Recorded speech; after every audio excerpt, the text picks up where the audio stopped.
Hello, so thank you very much, and thanks to the organizer for inviting the paper in the conference, and thank you also for allowing us to sort of present remotely. Unfortunately, I would have loved to be there, but at the very end, it was impossible to travel. So let me know if you don't hear and interrupt if anything is unclear.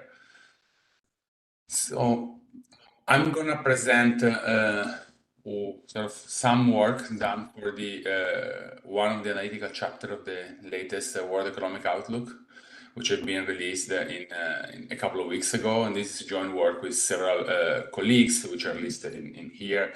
And we're looking at sort of how geoeconomic tensions can affect foreign direct investment. So let me dive into the analysis. So we motivate our analysis to sort of two set of stylised facts. The first one is relatively straightforward, especially to this kind of audience, and is pictured on the slide on the chart on the left, which has been showing sort of this globalization, which like economists have been discussing for quite some time. The only thing we want sort of to take out from this chart is that if we look at foreign direct investment, even though there are some measurement issues in the aggregate, we can still see that after the global financial crisis, they've been declining quite substantially, even much more than trade, instead sort of slowed down. The other issue is that, first of all, with the pandemic, then supply chain disruption and rising geopolitical tensions has brought the risks and potential cost of fragmentation to the center of the policy debate. And the chart on the right shows a couple of things that sort of support this idea. The blue dashed line show index of geopolitical risk. In particular, this one is the one by Caldara and Jacobiello, which shows that starting with COVID-19, and even more so with the war, like this is a sharp rise in geopolitical risk.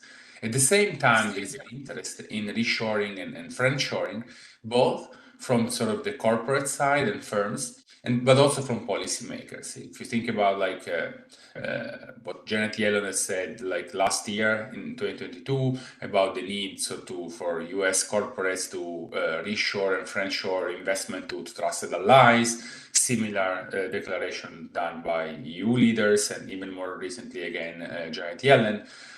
That sort of suggests that from a policy side, there is a lot of interest in thinking about ways to bring back part of the investment to sort of make supply chain more resilient.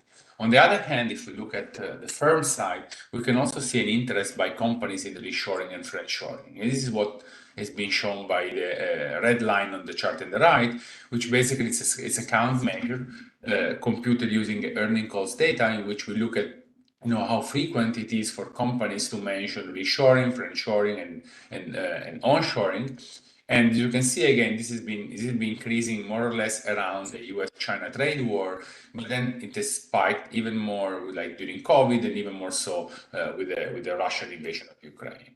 So moving from this sort of two stylized facts, what we try to do, we want to analyze how geoeconomic fragmentation can affect FDI, and therefore how this can also generate spillover to the global economy.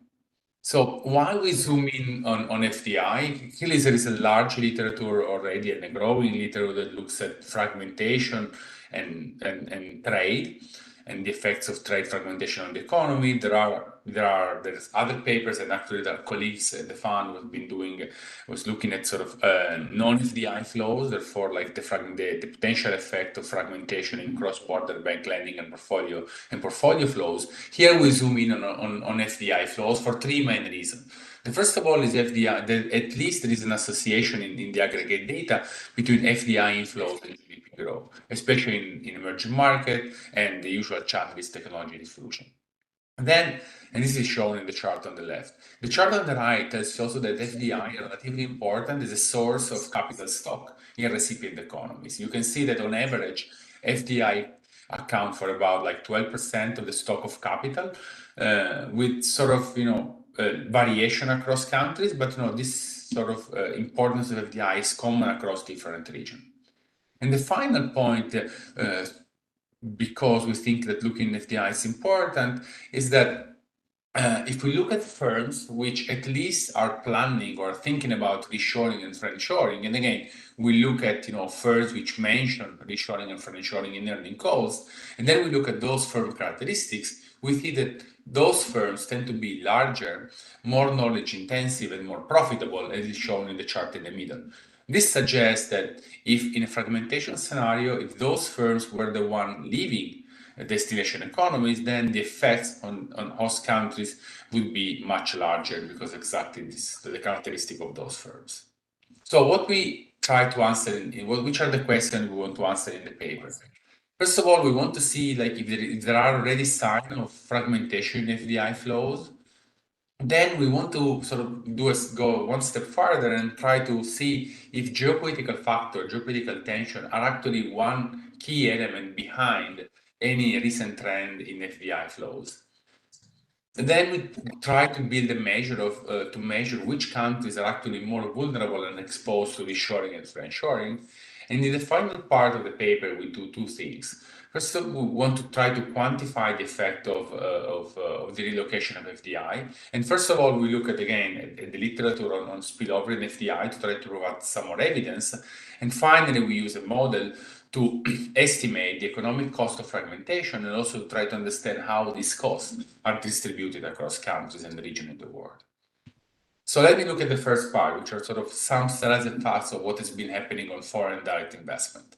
So here we use data, investment level data from FDI markets. So these are data starting in 2003 up to December last year, and they cover about 300,000 investment across the globe.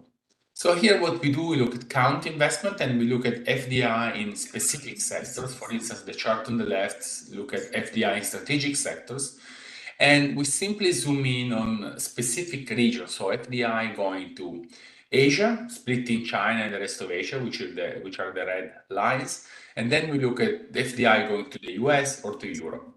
And as you can see in all the three charts, there is some evidence, at least, of regionalization in flows, meaning that FDI to Europe and the US has been much more resilient, starting after the trade tension and then even more so during the pandemic and the war, than FDI going to Asia, and especially those going to China. This is true if you look at FDI in strategic sector, which we define in a very standard way. So think about pharma, semiconductors, rare earth, mineral, and similar products. It's even more evident if you look at FDI for research and development, which are the chart in the middle, in which clearly China lags behind, and where instead there is a much sharper sort of catching up in Asia in the most recent quarters. And this is similar trend is look if we zoom in even more and we look only at FDI in the semiconductor industry. So this is basically what has been happening in the last recent years, and zooming in on a specific region. Then we try to sort of provide them sort of more general evidence of sort of reallocation of FDI across regions. And here we compare the flows, again, looking at the count of investment, comparing the period post-pandemic, so 2020 Q2 up to December 2022, versus some sort of medium average pre-pandemic, so between 2015 and the beginning of 2020. And then we divide the world in regions, and we plot like the source region by rows and destination region by columns. And then we look at the change in FDI between the post and the pre-pandemic period in deviation from aggregate change, when the cell in red means that those flows are going much worse than the global average, and the one in red instead are going better than in green instead are going better than the average. There are a number of stylized facts from this chart, but I want to point your attention to a couple of things. First of all, like if you look at China, Asia, and even more so China as a destination region, you can see that this is sort of a sea of red. So these are the regions which in relative terms lost more compared to other regions. Okay, clearly one can say there's a lot of things going on. It's nothing to do with sort of fragmentation and tension. It could be simply like zero COVID policy in China, for instance. That explains why FDI to China has been doing much worse than the average. That's probably true. However, if you look at China as a destination region, and then you look at difference across source regions, so you look at difference across rows, you can see there is a lot of variation. So this would suggest that it's, what has been happening is not only due to factors which are specific of the destination region, in this case China, and that applies also to other countries. If you look, for instance, at the bottom row, and if you look at FDI coming from the US to different regions, again, you see a lot of variation of US outward FDI with a very sharp fall in investment going to China, but in relative terms, an increase in those going, for instance, to other regions in the Americas and to emerging Europe. To try to get a bit more sense of what is really happening, we want to look within specific region. In the chart on the right, we look at the similar change in pre and post pandemic. We only look at US the investment out of the US to specific countries in the Americas and in Asia. Specifically, we look at the top recipient of US FDI. And then we rank again those countries from the one who gained the most in relative terms on the left, and those who lost the most on the right. And here what is interesting is that if you look at the distribution of those countries, those who seems to gain in relative terms are generally countries which are politically closer to the US. Think about Costa Rica, Colombia, Canada, and Korea, for instance. On the other hand, the countries that sort of generally tend to lose market share are countries which are farther away in terms of geopolitical alignment with the US. Think about China, the Philippines, and Vietnam.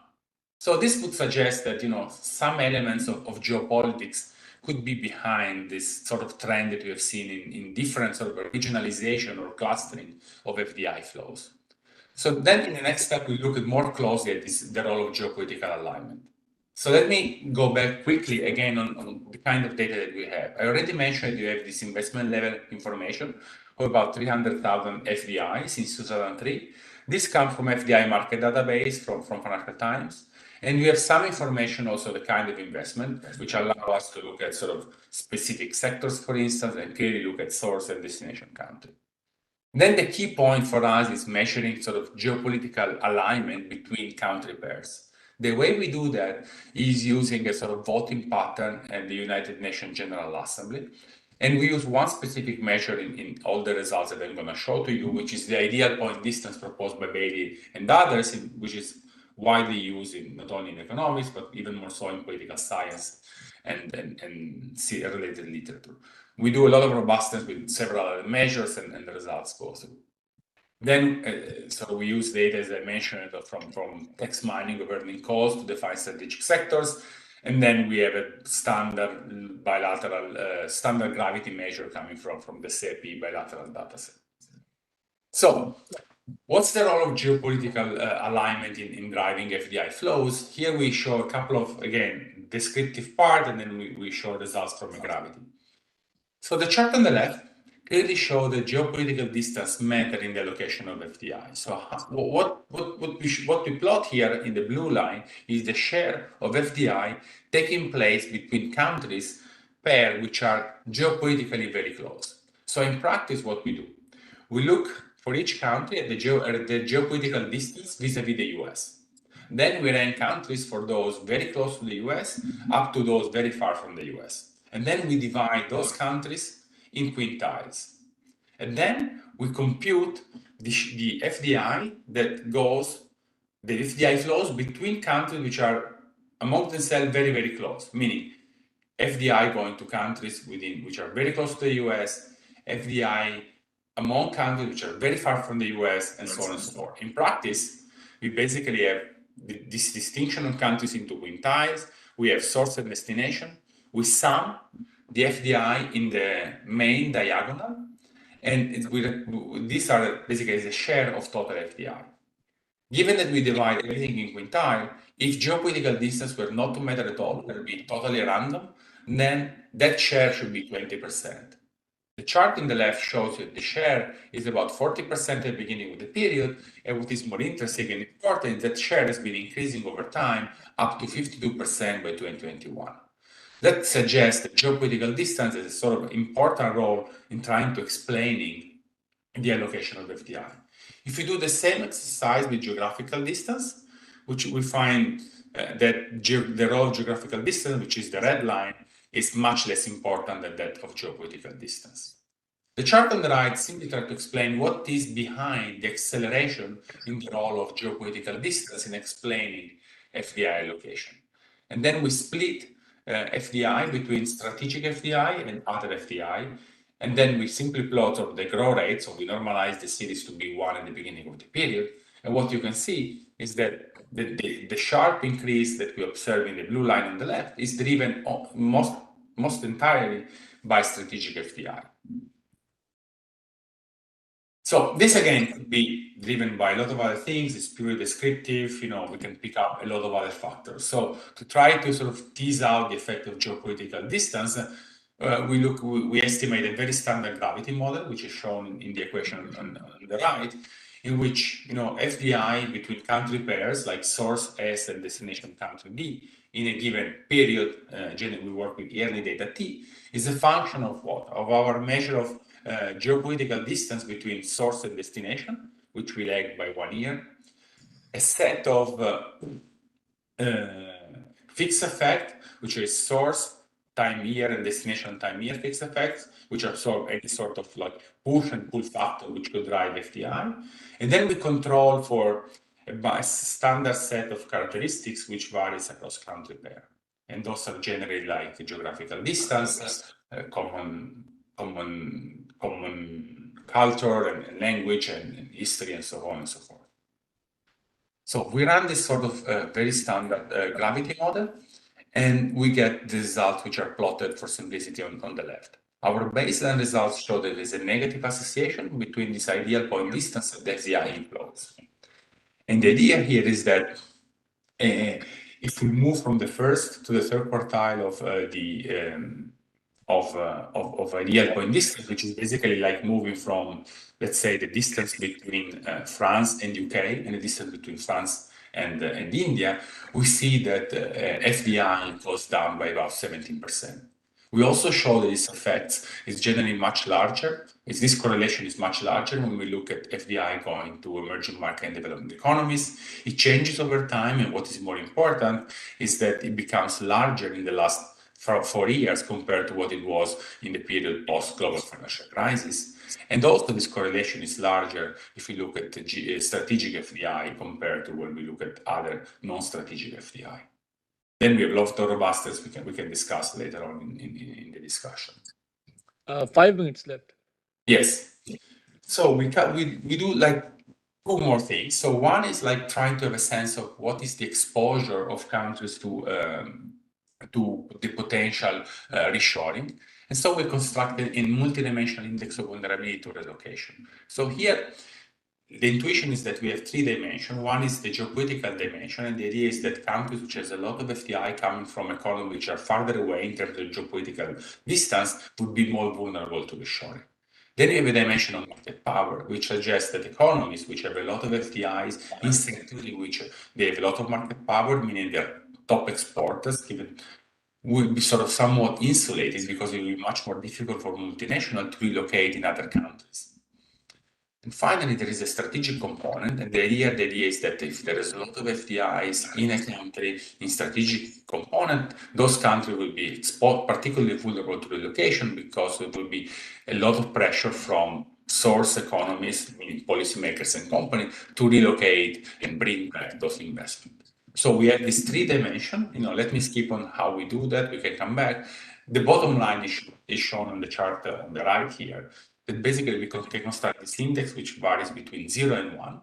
And what we can show is that generally emerging markets are much more vulnerable than advanced economies to the risk of FDI to be relocated. That said, this vulnerability is not only common of a few countries, as you can see in the scatter plot, but it's common across many countries and across all regions. And even in advanced economies, some countries are particularly vulnerable, especially those which have a lot of sort of FDI in strategic sectors. Let me move now to the last part of the analysis, in which we have this model which tries to quantify the effect of fragmentation. So what we do, we have a multi-country, multi-region DSG model, which is the IMF Global Integrated Monetary and Fiscal Model, We adapt the model to try to simulate the fragmentation in FDI. The model allows up to 8 regions, and the regions are listed in the table. So we have the United States, China, Europe, other advanced economies, and then we split Asia in India, Indonesia, and Southeast Asia. Then we have Latin America and the rest of the world. The idea of having these 8 regions is that we want to simulate scenarios, hypothetical scenarios, in which we split the world into 2 blocks, one closer to the US and the other closer to China, and we want some regions to be somewhat not aligned. So the way we allocate the region to 2 blocks is simply data-driven. We use again this measure of the geopolitical distance. We compute the average geopolitical distance vis-a-vis the US and China for each of the region, and then we can see the US, Europe, and advanced economies will basically form the United States bloc. China, Southeast Asia, and the rest of the world will go into the China bloc, and India, Indonesia, and Latin America will be non-aligned. Then, how we model FDI fragmentation? So we model as a permanent rise in cross-block investment barriers. So we have this increase in non-tariff barriers, which going to impact the capital stock and the productivity.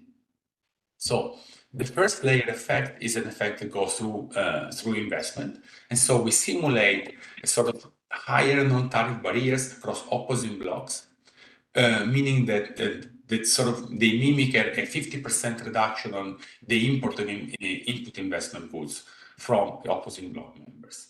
Clearly, countries which are non-aligned instead can still sort of import investment inputs from both blocks.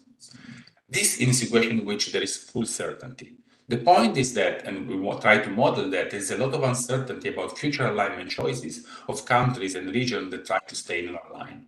If this is the case, it's great uncertainty, some sort of an option value to invest. And so we want to model this uncertainty. And therefore, under uncertainty, we assume that even non-aligned countries face barriers for opposite blocks, like 50% of those barriers. Secondly, we have some sort of second-round effect on productivity, assuming that, if, especially for emerging market, if there are lower investment inputs or lower FDI coming in, then there will be an effect on productivity. So which is the results from the simulation of the model. So as I said, we split the world between these 2 blocks, and these are the main effect. So overall, in the long run, we see that global GDP will be lower than from a scenario without fragmentation of about 2%.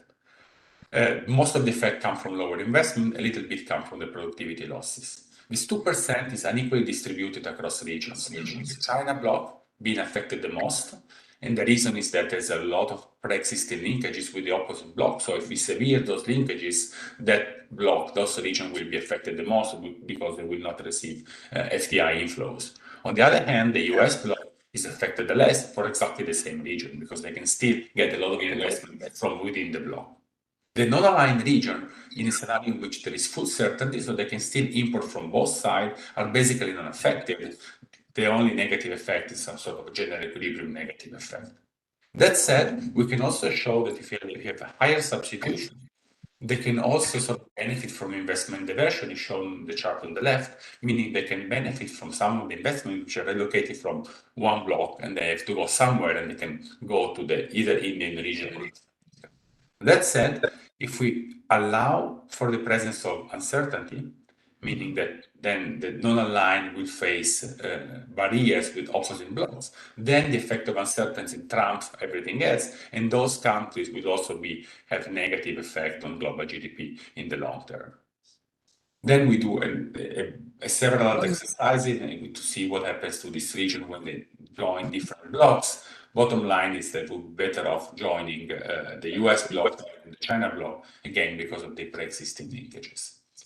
Final point, and I'm done, is that we try to sort of then model different scenarios. And one specific element we want to show is that clearly in the model we can see that there are incentives for blocks to attract non-aligned region in their block. And so we simulate different scenarios, but again, the bottom line is that also the opposite block may sort of be willing to pay to avoid sort of losses from losing the non-aligned to the other region. In reality, these alignment choices are very complicated, but what we want to highlight is there are a lot of incentives to try to sort of bribe some regions and get them into the block. So to conclude, we basically show widespread economic cost from strategic decoupling, about 2% of GDP, and this is an element that is a sort of a defense of global integration at a time in which several countries are instead advocating for inward-looking policies. In terms of like policies in a more fragmented world, I think that there is a lot of space for developing frameworks for international consultation to reduce uncertainty on policy option. And from a country perspective, there are policies to promote and to sort of becoming more attractive and benefit from potential diversion of FDI. At the same time, there are also policies that can help to reduce vulnerability to FDI allocation. Thank you very much.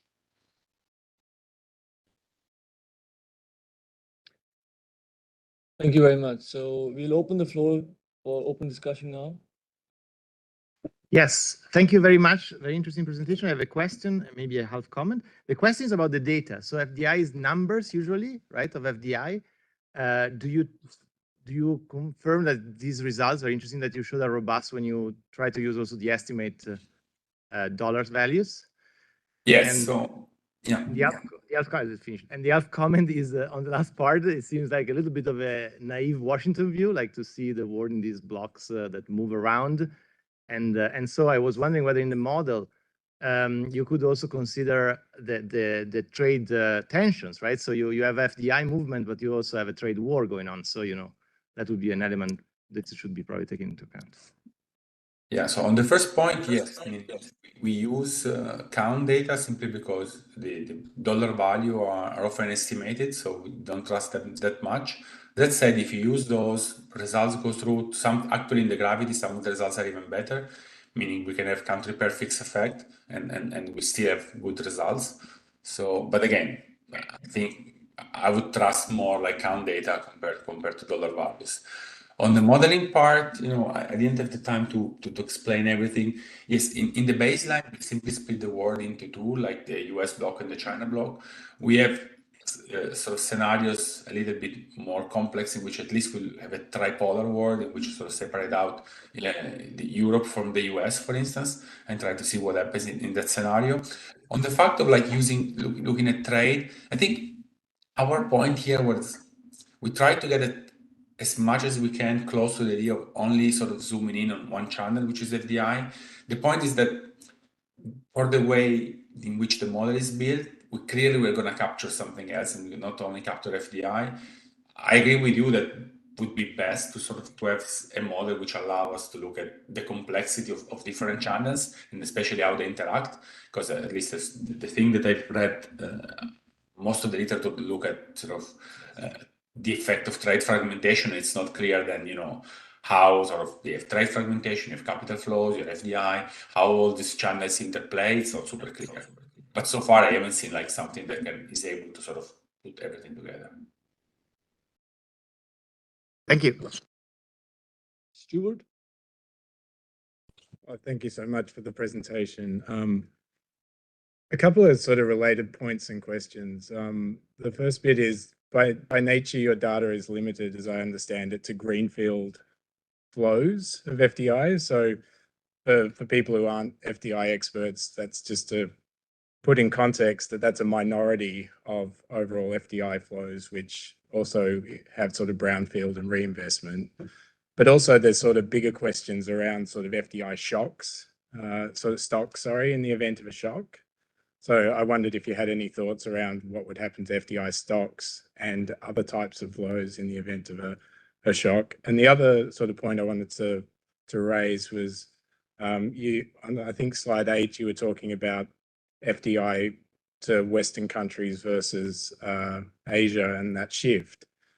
How do you sort of extract the differences or isolate the differences between, say, horizontal and vertical FDI versus the geopolitical nature of the shock? Because as trade restrictions and other sort of barriers go up, you'd expect there'd be incentives to have more horizontal FDI, which typically goes between similar income level countries, versus more constraints on vertical FDI to places like Asia. No, thanks. It's a good point. Like on the first one on Greenfield, yes, all the analysis that I've shown and presented is on Greenfield FDI.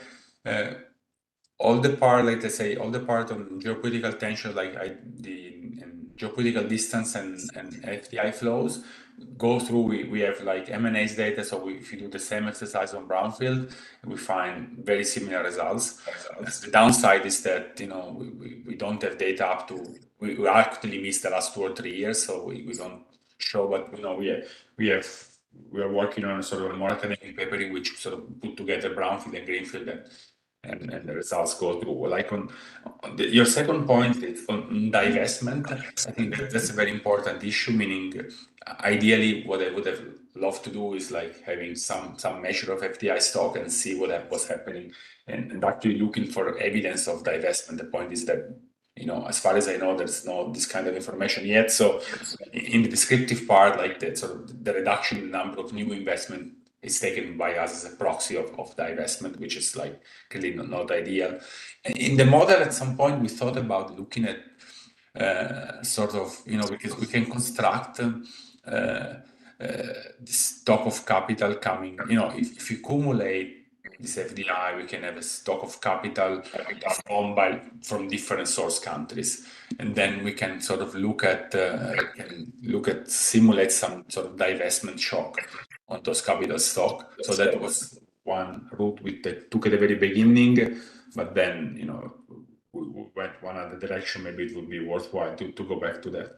On this horizontal versus vertical FDI instead, I haven't discussed that, but one of the pieces of evidence when we look at the spillover of FDI, so we have a part in the paper in which we look at we revisit this literature on spillovers of FDI, and we exactly try to understand if at least the correlation that people generally show in sort of cross country is driven more by vertical versus horizontal FDI. So we can split the sample in countries which rely more on vertical FDI rather than horizontal FDI. We do in a couple of ways. One way, which is more precise, we look at only outward FDI from Korea, for which we have a lot of information.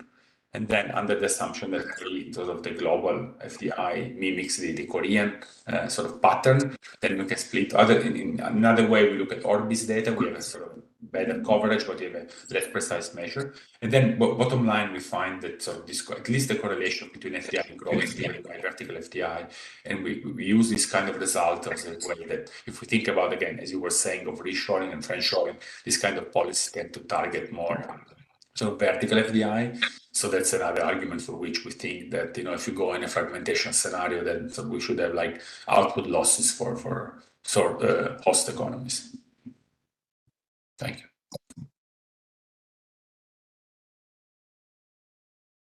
I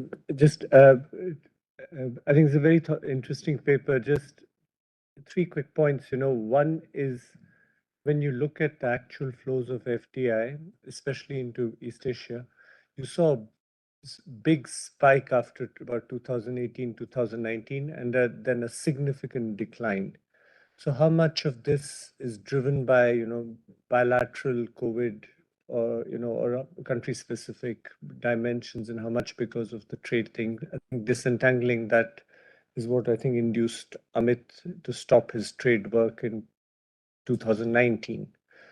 So the second point is that instead of thinking of this friendshoring and thing as a pure negative shock, which increases the average level of restrictions across the world, maybe friendshoring offers some greater predictability or transparency, openness. So maybe one simulation would be to see average restrictions the same, but a reallocation towards friends. So you could then see the pure distortion arising from a misallocation rather than an increase in average restrictions.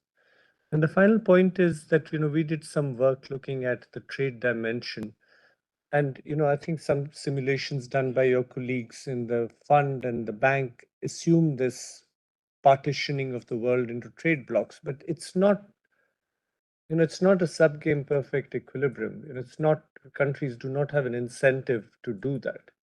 So I think more realistically, there are situations where you see, countries prefer to be hubs rather than join other countries in the isolation of being spokes.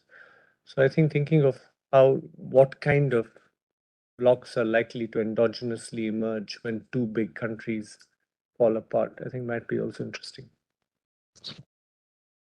Again, there are all three good points. Let me try to answer so on the first one, yes, you're right. We don't go too much into that, and the reason is very simple. Reason is that we simply look at some of the static facts just to sort of show that there is some sort of regional clustering or regionalization of the flows, and then we take it as sort of a first step to say, okay, then maybe there is some elements of geopolitics behind those flows. Clearly, we're not saying that everything is driven by that, and there's a lot of other things going on, like general, global pattern like automation and regional country-specific pattern, like in the case of Asia, like I mentioned, zero COVID for China and other factors. But it's true that we could explain it a bit more. On the second point, on sort of thinking about friendshoring and the point of misallocation. So we're trying to get at that when we sort of look at what happens to sort of non-aligned countries. So the non-aligned regions sort of could, in theory, should benefit from investment diversion. So we can see that under certain parameterization in the model, actually those countries can benefit from new investment coming in, meaning American investment getting out of China and going to some country which is able to stay non-aligned. So we can show that, and that's sort of the closest we can get, I guess, this idea of sort of what could happen to some countries. And in terms of the trade block, again, I think we're trying to get into that when we see what happens to the non-aligned. So we use this non-aligned region, and that's, we have one in Asia and one in Latin America. And we try to, what the model tells us is that if countries are able to sort of walk this very fine line and being able to sort of stay in between, then they could actually benefit. The point is that staying so non-aligned, there is a lot of uncertainty, and clearly the model clearly shows that there are incentive for one block to attract those countries in their block, but there is also incentive for the opposite block if you want to sort of avoid that non-aligned is going to fall in the other block. So there is, and then the interpretation of that is clearly there is a lot of uncertainty and situation and it sort of the world could partition. So I guess we don't go in what you're suggesting, which is sort of try to say something about endogenous block formation. I guess that's way more ambitious than what we started doing, but I agree that it's a very important point. I think we want simply highlight that there are these mechanisms and those tensions, which to some extent sort of speaks to what we see, what we've seen in the past and what we see every day on the news. Thank you. Thank you very much. So we'll move on to the next presenter. Thank you.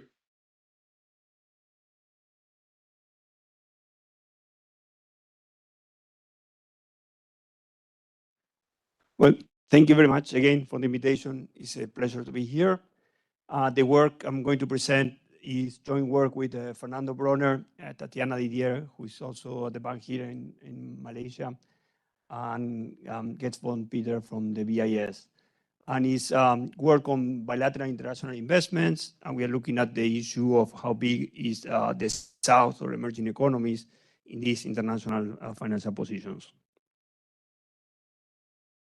So there is no need to motivate this issue here in this conference, but there is a lot of interest on integration of the South into the world economy. And evident by the papers that have been presented here, there is a lot of interest on trade integration. And in fact, there is a nice paper in 2012 in the Journal of Economic Perspective by Gordon Hanson on the rise of the Middle Kingdoms. On the financial side, there is also much discussion and not systematic evidence like the one that we are going to present in this paper. The previous paper by Andrea is evidence of the interest of the bilateral connections, but we are going to do this more systematically in this paper. There is a recent focus, of course, on China. and now also on the Gulf countries that they have been receiving a lot of revenues from oil exports and how they are investing those around the world. So what we do in this paper, we explore the financial integration of the South during the past 2 decades. And the South, I mean emerging markets and developing countries, and we compare them to the integration of the North. What we do that is systematic is that we look at these things over time, and we compare different type of investments. We look at bank loans and deposits, portfolio investments in debt and equity, FDI, and international reserves. So the advantage is that we are comparing all different type of investments over time on a kind of systematic basis. So the main results, just to summarize, the paper has many results. I will not have time to cover all of them, but let me point to the main results and show later some of those facts, but there are many other facts that we will not cover here. There has been a rapid growth of international investments involving the South. The South to South investments grew faster than North to South to North investments, which in turn grew faster than North to North investment. So the South has been growing at a faster pace, and this happens across investment types. South portfolio investments and international reserves grew faster than FDI, and the South FDI grew faster than bank loans and deposits. So there is an ordering of which pair of countries or regions have been growing faster and what type of investments have been growing faster. Across South regions, there is, despite the discussions on China, China is not an outlier. And if anything, Africa is the region with the faster growth in portfolio investment and FDI, and Eastern Europe is a region with the faster growth in bank loans and deposits. There is also a significant discussion in the literature of the role of offshore financial centers that are playing a major role in intermediating these financial transactions. And we argue that offshore financial centers do not play that of a major role. They are important, but they are not driving these trends. And the size of the offshore financial centers, when you compare the flows for different regions or the investments across different regions, are not that large in offshore. So are these not the first set of bullets is about source or destination? China is not an outlier as a... So both as a source and destination. And we do the comparisons as source and destination, but I mean, some of them we take the average of source and destination. And when you say Africa is the region with the fastest growth in portfolio investments, means as within Africa, source, destination? I will go into that because we look at intra-regional and inter-regional. And the ones that have been growing the fastest are the inter-regional, not the intra-regional. But I will show you results for different regions. What are the vis-a-vis the North and vis-a-vis other regions of the South, intra-regional and inter-regional. Let me go. I mean, this is just a summary of the results, but as I said, there are many results in the paper, so different readers will get different things. But let me just summarize the main things so we don't get lost. But I will go into that in a second. The other thing that is important is we know that the South has been growing faster than the rest of the world. So these trends can be driven by just the fact that over the last 20 years, the South countries, especially, for example, China and Asia, has become much richer and can be capturing all those larger transactions that we observe. But that's not the case. The growth on the financial side has been higher than the growth on the real side, and especially after the global financial crisis. And we also decompose the role of the extensive and intensive margin. What we do find is that there is a big growth in the extensive margin in terms of many more connections have been formed among countries in the South. But this is not driving the big increase in the intensive margin.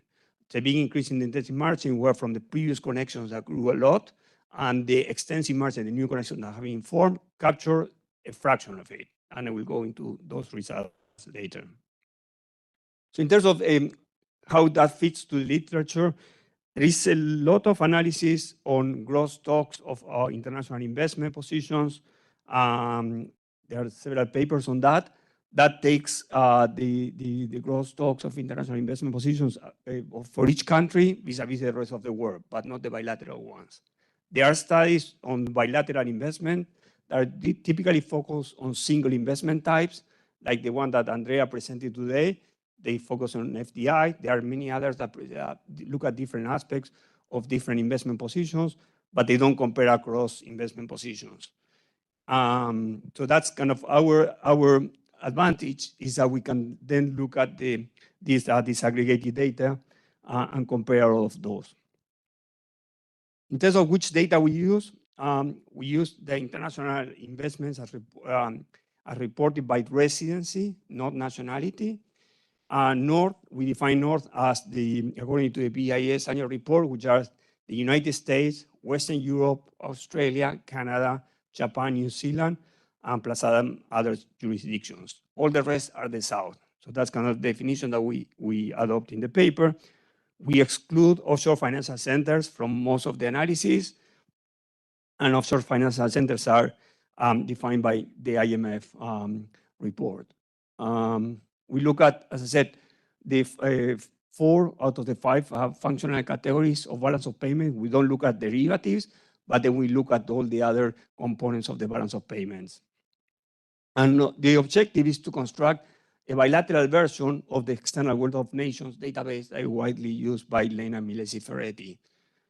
We look at year-end nominal stocks that are transformed into constant dollars. So for the sources of our data, we use the BIS locations statistics that take 200 source countries to 210 destination countries. These confidential data that we use, in the paper, we are posting the data at some aggregation level so people can use it. Country to region, region to country, region to region, we are making that data available. The portfolio investment is data that is already there, available to the public. It's the IMF, the CPIS data that has 92 source countries and 238 destination countries. As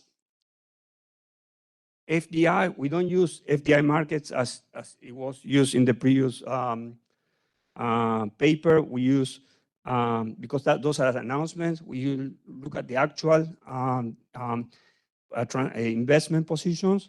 We look at the UNCTAD data and the IMF data. The UNCTAD data is now available more recently. We got the data until 2008, but we also use the IMF data that is available since 2009, and we merge the two databases. If we do everything with the UNCTAD data up to now, we get similar results. And for international reserves, it's trickier because we don't have the investment of each country in each other country in the world. We have each country as reporting international reserves, and we look at the currency composition of the holdings for emerging economies, for the South and for the North. And for example, if countries are investing in the North, in US dollars, is investment into the North.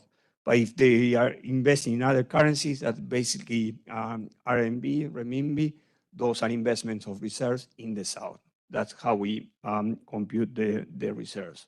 So the reserves results are, for comparison, they are not perfect, but I think it still gives us some nice description of the data and some nice comparisons.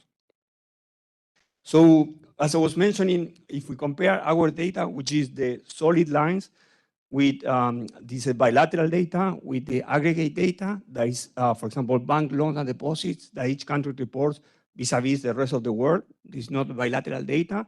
We get kind of similar numbers in the levels and in the trends.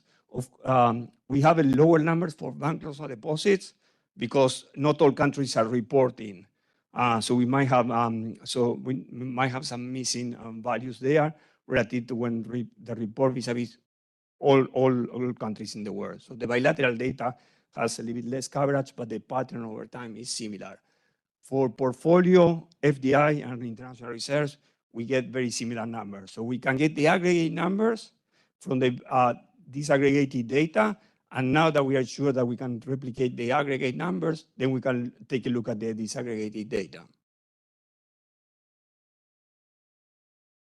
So this is one of the typical tables that we look at the paper. So we compare bank loans and deposits, portfolios, FDI and international reserves at the beginning of the sample, 2001, at the end of the sample, and around the global financial crisis, which is a big turning point. And we look at the source and destination north-north, north to the south, south to the north, and south to the south. So this is the aggregate data. Then we'll go country by country. But the aggregate data, what is very clear is that, for example, the north to north has been relatively stagnant. It started at 20% of world GDP, and it ended at 20% of world GDP. While the other ones have been growing, especially the south to south. They went from 1.6 to 3.6. So the number is much lower than the north to north, and it remains much lower, but the growth rate is significantly larger here. The same happened for portfolio investment. We see that north to north, it went from 26 to 40% of our GDP, and portfolio investment south to south went from almost 0.2% of world GDP to 1.6. It's still very small, but the growth rate is larger. The other thing that is notorious is that the numbers here, for example, in bank loans and deposits, portfolio investments, and FDI are similar. They are comparable. So we can also see how important the different type of investments are. And south to south, in both bank loan and deposits and portfolio investment, south to south has become important. Yeah. What share of total investment flows are attributed to offshore financial centers? I'll go later to the numbers because we can show exactly those numbers, but they are much smaller. I will show you. This is excluding offshore financial center. When we include offshore financial center, you will see the numbers. Some of them, in some cases, they capture something, but it's not driving. Yeah. So international reserves, so countries holding USD reserves, it's considered not, so it's a developing country has USD reserve, that's north to south? Reserves? Reserves, yeah. So reserves, if the reserves is the investment from the south to the north, if the south country is holding a US, this is investment from the north to from the south to the north. Okay. So on reserves, it's clear that the south is important. I mean, the holdings of international reserves is clearly seen here. I mean, the largest increase and the largest number of international reserves across regions is not north-north, is south holdings of reserves from the north. Sorry, clarification on this, because you mentioned that you need to assume that every country has the same currency composition. For the reserve. For reserves. And yes. which country is the base country? Oh, well, the IMF reports for the north and for the south the currency composition of international reserves. Okay. So we say all countries in the north, all countries in the south hold the same Okay, composition. because they have the data, but it's confidential, so they only report. Exactly. Okay. Exactly. So we assume that there is no difference across countries in the south on which they're holding, but as an aggregate, we know that how much they are investing in the north versus the south. And we know the level of reserves of each country, and that's how we compute this. Okay, so this gives you some idea of the magnitudes and the trends. If one looks at the same thing in graphs, it's very clear. For example, portfolio investment, the dashed lines are the north-north. The north-north tends to be very stagnant, and we see growth in the south, especially in the south-south. We run these things at the country level, country region level, and region level. And we look at the trends, the value of the positions, and we look at the trends of the north-north, north-south, south-north, and south-south. And then we look at the differences And we report these type of tables in which we put the region-to-region values, country-to-region values, country-to-country values using OLS or PPML, and the top 20% of the countries, the richest countries in terms of GDP, which report data more consistently. Here we have all the positions that are coming. So if a small country start reporting and there is issues with misreporting or thresholds, etc., we wanted to make sure that the countries are reporting more consistently, we get similar results. And basically what one observes is that the trend that involves the South-South, they tend to be larger than the other trends. And we do tests between the South-South minus the North-North trend. We look at tests between the South destination minus the North destination trend and the South-South minus North source trends. And then we do all these tests. And in general, all the tests, what we find consistently across specifications and across our type of flows is that the South is growing at a faster rate. So that's portfolio, and that's for FDI. So we get very similar results, and also for international reserves.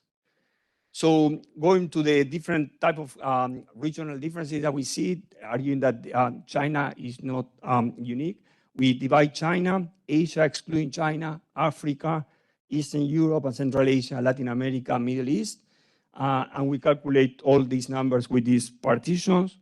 And what we do observe is that this is, for example, bank loan deposits is the north-north estimate. And this is the north to south, south to north, and south-south estimate, using instead of one south, several regions of the south. And we do tend to observe the south-south, then all the coefficients are larger than the north-north. The same thing for portfolio, the same thing for FDI. So the pattern is not driven by one region. Going to the other questions that came up is we look at at the north with the north and north with the south. You see here, they will look at China with the north, China with the south, Asia with the north, Asia interregional and Asia intra-regional, Africa, Eastern Europe, etc. For bank loans and deposits, we see that the ones that is growing the fastest is Eastern Europe. In this case, it's the intra-regional. But for the others, we tend to see the point I was mentioning earlier, that the interregional is larger than the intra-regional. And Africa, in terms of portfolio investment, is the one that grew the fastest in both interregionally and intra-regionally. The same thing for FDI. Africa is the one that grew the fastest. And again, it's interregional investments that are becoming more important, not intra-regionally. Another issue that came up is also how big China is. If one looks at the 2018 numbers, of course, North is much larger than all the rest, but Asia, excluding China, is larger than China on all of the investment positions. This is bank loans and deposits. So China is not larger than Asia as a whole. If one looks at portfolio investment, again, Asia, excluding China, is larger than China. And FDI, Asia, excluding China, is larger than China. Yeah, Hong Kong is outside China. But we have separate number for Hong Kong. We can compare those. So this is going to the question of going to Aditya. So I'm sorry. So this is the previous block that we had before. And this is just showing offshore centers, north to offshore centers to the north, south to offshore centers to the south, and offshore centers to offshore centers. These are the numbers that you can compare the top block with the bottom block. The bottom block in some cases is significant. I'm not saying it's not significant, but the top block, which is excluding offshore financial centers, we see that the numbers are much larger. So it's not that all the intermediation is going through the offshore financial centers. And it doesn't change the trend. If we add the offshore financial centers to the north and the south, For example, if we add Belize or Panama to the south and add the Isle of Man to the north, and we recompute everything, we get very similar patterns. So they are not affecting our results. They are there, but they are not the drivers. So we look at the value of the connections relative to GDP. Let me show you some numbers. The numbers stand relative to GDP. Of course, they become smaller. So GDP explains part of this growth, but it doesn't explain everything. If one looks at the trends over time, these are not linear trends, but the coefficients over time relative to GDP is very clear that for bank loans and deposits up to the global financial crisis, the north-north and the south-south, for example, grew at the same rate, and then there was a kind of decoupling. The south-south grew faster than the north-north. Portfolio investment, all the ones related to the south grew faster throughout, and FDI, after the global financial crisis, the ones for the south grew faster than the ones for the north-north. The extensive margin, as I was saying, many more connections were formed. If one looks, for example, at the map of the connections in 2001 and the map of the connection in 2018, there are many more connections in 2018. So connections all over the world. Then we compare the connections the number of connections that were happening in the south-south versus north-south, south-north, and north-north. And in general, south-south was growing. They were establishing many more connections than the others in both bank loans, portfolio investment, and FDI. And this is the last point I wanted to mention. If one looks at the value of the connections in 2018, how much was explained by the old links and how much was explained by new links, all these new links that were formed explain a relatively small part of the total value of the investments in 2018. In foreign direct investment, which is the largest number that we get, is 20%. New links that were established explain 20% of the investment in 2008, 25%, and the rest was explained by old links. So old links are still accounting for most of the transactions. So to conclude, we observe a rapid growth of international investments involving the South. We expect much more growth to come because the level for the South are still low, even though they have been growing fast.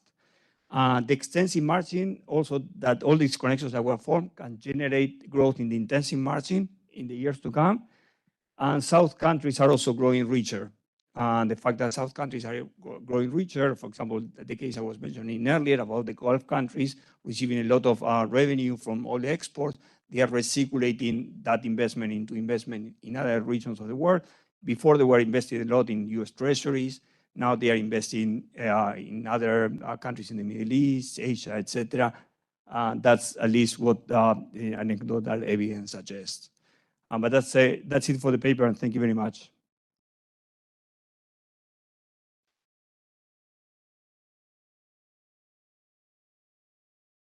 Hi, Sergio.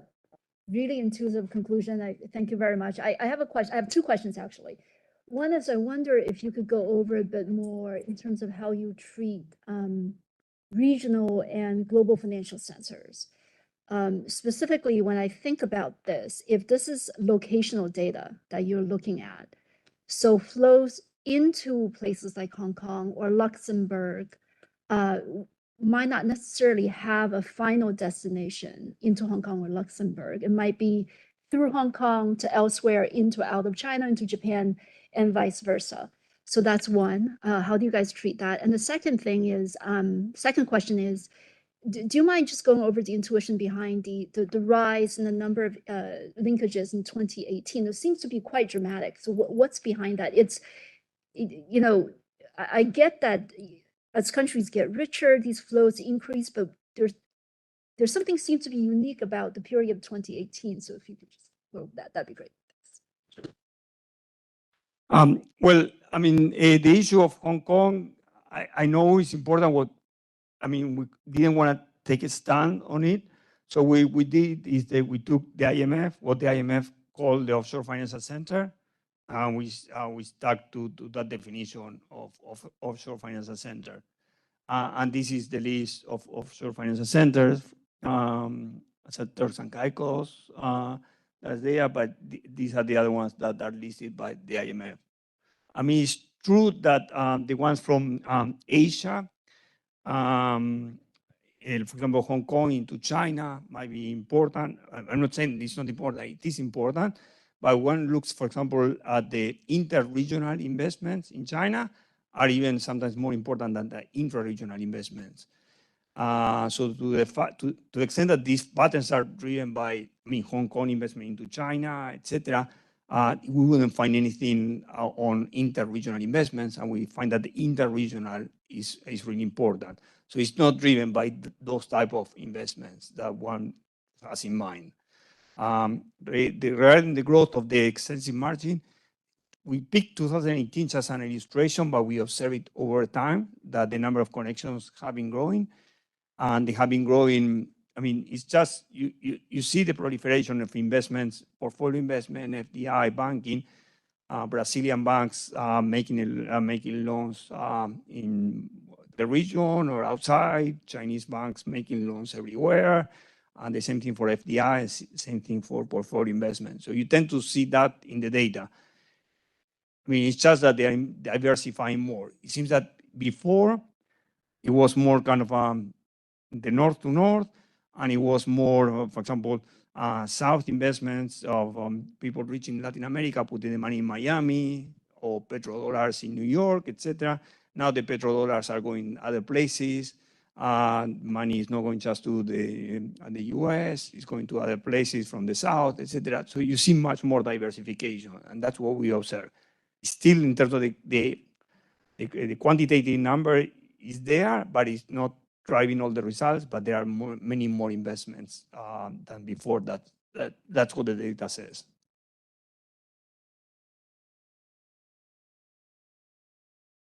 Sergio, one is this phenomenon of, uphill flow of capital from poor countries to rich countries.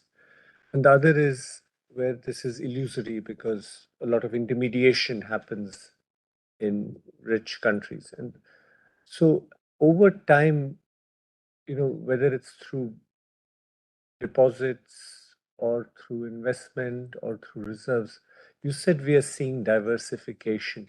But over time, the south-north flows, overall capital, are they still high? And how much, if you're only looking at the immediate source and the immediate location, can we really tell whether this is just initial intermediation or the final destination?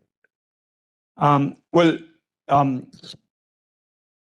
don't know. We know that, I mean, there are investment from country X to country Y. We don't know, I mean, country X is holding that investment there.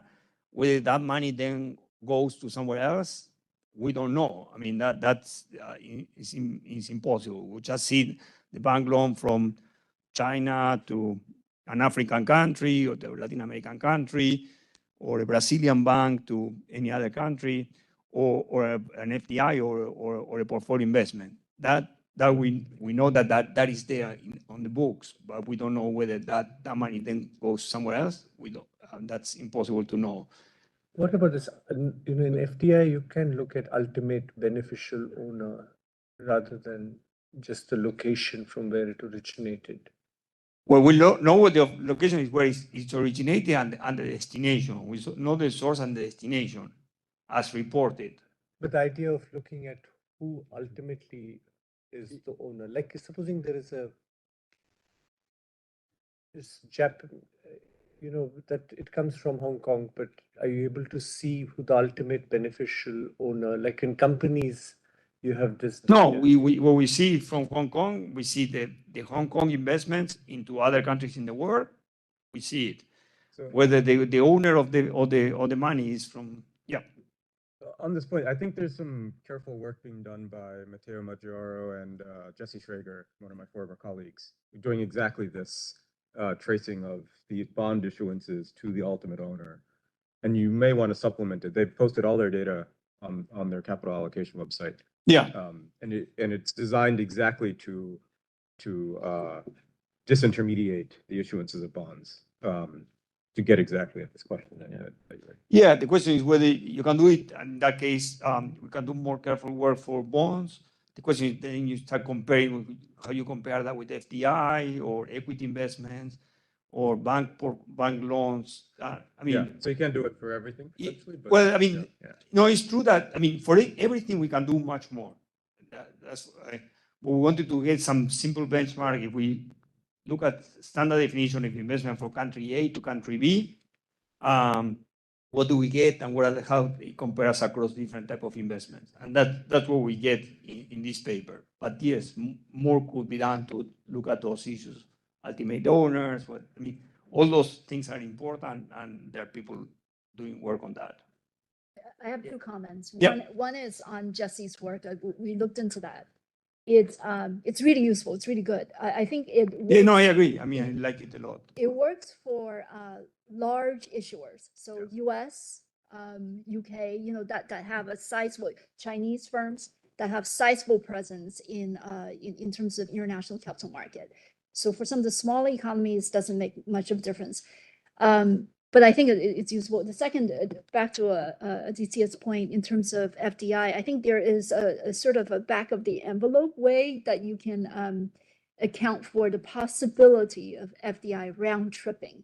So, a company invest or in say, some into Hong Kong, and then that money gets turned around and invests back onshore. Some of that's happening certainly with Chinese companies for tax reasons, for various preferential treatments. So what we do, this is not peer reviewed, but one of the back of the envelope way you can do this is basically account for to take into consideration the difference in terms of what's the outflow from one region A to B, and then from B to A. Just one way to us a robustness check.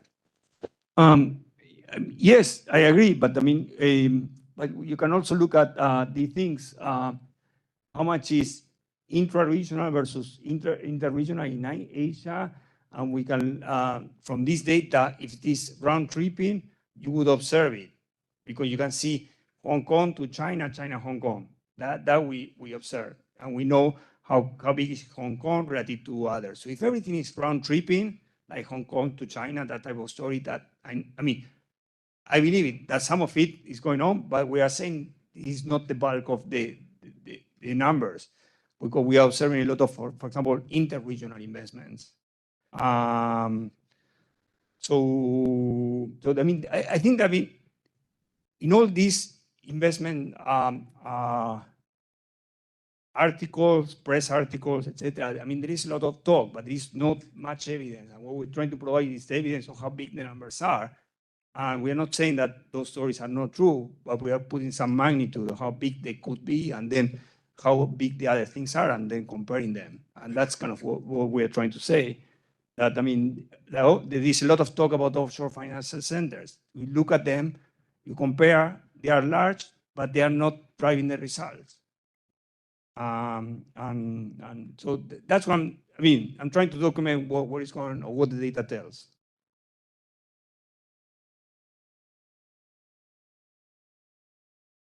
Okay, so thank you very much. Okay, thank you.